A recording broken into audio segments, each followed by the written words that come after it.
to the Fennell Show. All right, welcome back. So what is today's topic, sir? Today, the mood is a little bit different. It's about childhood traumas. Okay. Yeah. So Inner wounds. yeah, just in general, childhood dramas could actually kind of control who you are as an adult. True. If you don't deal with it as a child, and once you grow up, become an adult, maybe even a parent, that can leak upon your children, and of course, those traumas can become their traumas. Mm-hmm. So, so have you had any kind of friends or associates that had expressed their childhood traumas, and how did they deal with it? Have they started dealing with it, or are they letting it just kind of eat them up? I've had some associates. You could see their trauma. Okay. One of their traumas was always around. I'm just saying. But no, like, I'll put it this way. Growing up, I always thought that everyone grew up like me. 2-parent household, siblings or whatever. Like, I had siblings, but some people didn't have siblings, but I always thought 2-parent household. Okay. You know, I did. And then, you know, as I got older or whatever, I realized, like, oh, some people just have a single-parent household. And sometimes it's their grandparent. It's not even their parent.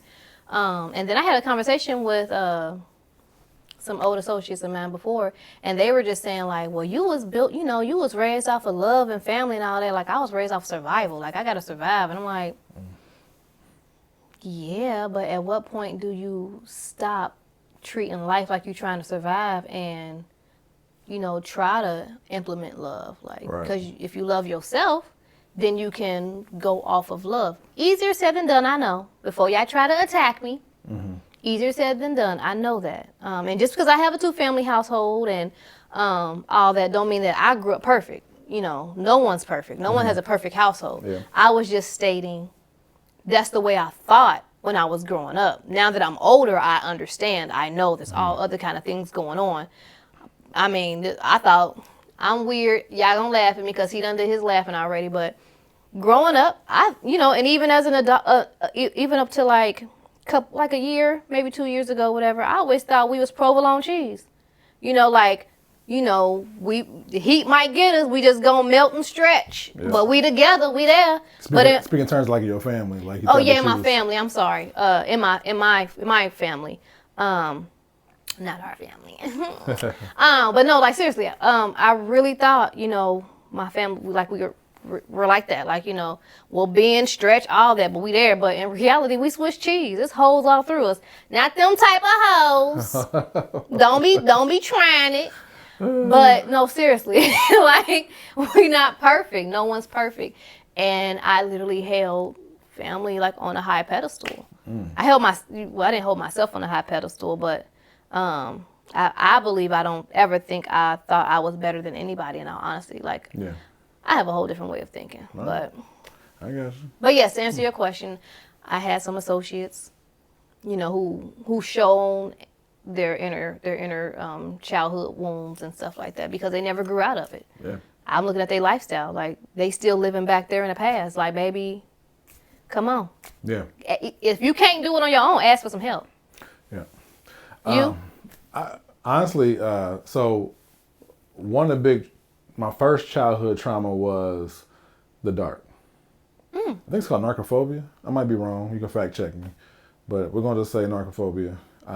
And I remember being in the gym room, and I believe I was in either preschool or kindergarten. I want to say preschool. Kindergarten. Look at you. We can talk about schools in a minute. We ain't going to go there. It's a whole nother another episode. But the kids locked me in like this closet. It's like one of those weird closets. It's a storage closet underneath the stage of the gym room. And they locked me in there and told me it was snakes in there. Ooh. So I would have freaked out. Yeah, I drew a fear of, like, back then, you know, being in the dark and anything that was creepy crawling. And so I had to kind of, like, literally, I used to have nightmares as a kid about being in the dark, not being able to move, and some of these things takes over your mental because of what kids do to you. And so I had to literally fight through that until I actually, face my fear. I made myself be in the dark one time. And I said, I'm not going to be scared anymore, So That was brave of you. yeah, because if you don't fight your childhood trauma, whatever that might be for you, it's just going to leak out into to adulthood. So True. And if you have children, go to them because you be too scared, like, Daddy, help me get this. I'm like, I ain't going in there because it's dark. So everybody do this though. We can't help it. So what was your first childhood trauma, if you feel like sharing? Like, what was your first one? That was my first one. I don't know my first one. Okay. Fair enough. I'll be honest, I was a weird kid. I'm a weird adult. Yeah. I know. Say something. I know you don't like certain sounds. Oh. Wasn't that a trauma for you? But I don't know where it came from, though. Okay. I really don't. He's talking about, like, the hacking and the spit that, not even talking about it. Oh, my gosh. Okay. Like, I don't know where it came from, but I can look at blood, guts, brains, pimples, you name it. Dead toenails. But when it comes to saliva, baby. Like, hold on, y'all. It can be cartoon spit. I can't do Really, I watched the old cartoon where they go, ting. She's like, bleh. I'm like, seriously? Listen. How you go? I hit the mic. I'm sorry. Listen, I can't do it. I'm getting watery now thinking about that. It is, and I'm trying my old hardest. Bugs Bunny. Oh my goodness, and babies, they be all slobbery. Oh my God. No, Daffy Duck. She can't stand all that. Okay, stop. We're like why do he gotta traumas. talk with such a wet mouth? We're like the traumas right now. Okay. That's nasty. Let's change subjects. I'm about to gag. Okay, so another subject I think for everybody could be a childhood death, like something that happened while you were a child. So I know we've had like some major deaths in our family that's still kind of, roaming in our mind. Yeah. For me, it'd be my father. My father passed away, and like that was like a big trauma for me. And I think ever since that happened, the crazy thing is I was able to see things a lot more clear. It didn't happen right away. Okay. But once he passed, it was a trauma for me because I didn't know how to handle it. But yet I was able to kind of see things more clear. And that's with family, that's with friends. Like all of his advice just rushed into my soul and I was able to kind of, see a lot clearer. Kind of like the Matrix, blue pill, red pill. I was able to just see something totally different and just never come back from it. Just X-ray vision, if you want to call it. That's deep. That's hard. Like, yep. I couldn't even. It's like I can't imagine, but I couldn't imagine like losing a parent and how that would make you feel. It's like I can imagine it because I have a terminally ill parent, but at the same time, for it to be like a reality. Yeah.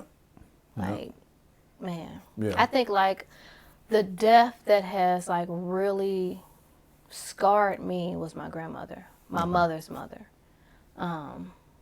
Cause I mean it was like we were like this. Like I hope that ain't no gang sign. If it is, I apologize. I mean nothing by it. I think you're safe. Okay, thank you. If anything, that's the peace sign. Okay, but yeah, that was a hard one for me. I went into it. I was already a depressed person, but I really went into depression. Okay. Yeah. So how'd you either get over or how are you still dealing with it, I should say. So yes, because I'll be honest, I think I have been able to talk about my grandmother without crying or like getting down in the dumps. That started maybe like 3 or 4 years ago. Okay. So she passed away in 2008. This is 2023.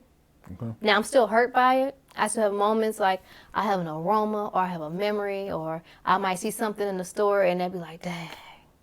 I might hear a song because we was always in church. So I be singing my hymns and all that all the time. Like, so, or like if like now, like it's just like other people, like some of her friends are starting to die off too. So that kind of like brings it back like, dang, like, yeah, man, it's been that long or, just different things. Like, I don't know if we're like, we're like we're private people, but now we're not, as you can tell. But we have some children together. We got some children together. No, but seriously, on a serious note, our children do things like my grandmother sometimes. Sometimes they make faces or sounds, or like our youngest folds their legs and cross their legs just like my grandmother would do. Even when they're asleep, they'll do it sometimes. And sometimes they just like look and like this look, or they might say something. I'd be like, man. Yeah. You know what really took the cake? Our oldest. Never met my grandmother. I always called my grandmother grandmother. My cousins and everybody else called her Mama. Okay? Of course, our child was born years after my grandmother had passed away. But when our child was learning how to talk and walk, like even when they were an infant, they would stare at her picture on the wall. And I'm like, that's kind of creepy. Like, whatever. But then when they learned how to talk, and they said, Mama, first of all, nobody in this house calls her that. I call her grandmother. My brothers call her grandma. And of course, parents call her mom. Right. So no one in the house calls her Mama. So the fact that she said Mama and pointed to the picture was like, whew, that was a lot. Yeah. That was a lot. So, yeah, I'm still dealing with it. Like, honestly, art and crafting and stuff like that, that's my, and puzzles, that's one of my coping skills. So, yeah. And my family, that helps me. Having somebody by my side. No doubt. My hand's cold. You warm? Ooh, yeah, it's cold. It's like your feet. But, sorry, that's on the mic. Keep forgetting, mic'd up. So listen, another thing too, on a serious note, is that I think some people don't know how to get the help for their traumas. Yeah. So like, who do you talk to? Where do you go? You know, because there's some serious traumas out there. You know, there's some serious traumas that can really affect your mind, your body, and your spirit. You know, and we can name a whole bunch of those traumas right now. And that can be like a whole different episode. We'd love to get some people who actually are dealing with traumas right now on the show. I think that'd be really good. But who do you talk to? Especially if you feel like you don't have any friends. Like if you don't have any real friends, any kind of resources to talk to a professional, what do you do? And that's what I feel like causes the deep depression. And then it gets deeper when you realize that you're by yourself. And the more you feel like you're by yourself, the deeper you go. So I think that's a number one thing, is try to figure out who you can talk to. Yeah. And if not, where do you go to get the resources, you know? Can we do a part 2 to this? Because I feel like we talked about trauma, but we ain't really talked about how it can affect relationships, friendships, work, like at work and stuff like that. Because, I mean, I think we should talk about that. Okay, yeah, we're going to go ahead and end it. Welcome to the Fennell Show. We're going to do a part 2 to inner childhood, trauma, wounds, etc. But let's tune in. Go ahead and click. We'll put a link too, but go ahead and click for the next part 2. Yep. So I think that'd be good. We should definitely do that. Yeah, let's do that. All right. Well, appreciate y'all watching once again and hanging in and checking out our episodes. So more to come. Please feel free to throw in more of your ideas, things that you feel that would be great for the show. Your opinion counts because we want to talk about things that matters to you. Yes. So like and subscribe. there it is. Share. See you later.